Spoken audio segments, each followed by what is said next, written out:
আসসালামু আলাইকুম। মিরসরাইয়ের মাটি ও মানুষের নেতা ইঞ্জিনিয়ার মোশাররফ হোসেন বিদায় গভীর শোকাহত। আল্লাহ ওনাকে জান্নাতুল ফেরদাউস দান করুন, আমিন। ইন্না লিল্লাহি ওয়া ইন্না ইলাইহি রাজিউন। একজন সৎ জননেতাকে হারালো মিরসরাইয়ের মানুষ।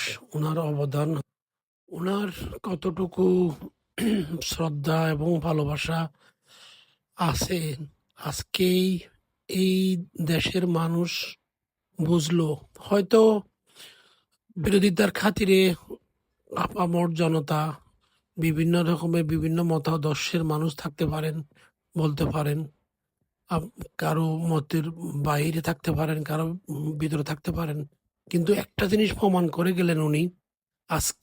আজকের দিনে আমরা দেখলাম এই নেতা যখন ওনার অন্তিম কালে যে ওনার জন্য দল মত নির্বিশেষে বিএনপি, জামাত, আওয়ামী লীগ, সকল দলের, জাতীয় পার্টি, সকল দলের মানুষ যেভাবে এই যে ওনার জানাজায় যেভাবে মানুষ গ্রামে শহরে ওনার আমরা তো নিজের চোখে দেখলাম কত রকম ওনার কত মানুষ দূর দূরান্ত থেকে দৌড়িয়ে ছুটে আসছে ওনার জানাজা কখন কখন করে, কত মানুষ যে আসছে এখনো পর্যন্ত।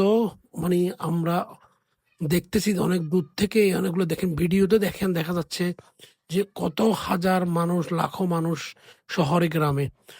তো ওটাই বলতেছি যে আল্লাহ যাতে ওনার যদি কোনো ভালো কাজ করে থাকে আল্লাহ ওনাকে জান্নাত নসিব করবেন। আপনারা সবাই ওনার জন্য দোয়া করবেন। ঠিক আছে, আজকে এই পর্যন্ত বিদায় নিলাম। ওকে, আসসালামু আলাইকুম। সবাই দোয়া করবেন আল্লাহ যেন ওনাকে ব্যস্ত নসিব করেন এবং ওনার পরিবার যেন ওই শোক সইবার শক্তি দান করেন। ও আল্লাহ আল্লাহ যেন এবং এই দেশের আপামর মানুষের নেতাকে এবং আমাদের সকলের মিরসরাইয়ের গণমানুষের নেতা সকল হৃদয়ে থাকবে। আসসালামু আলাইকুম।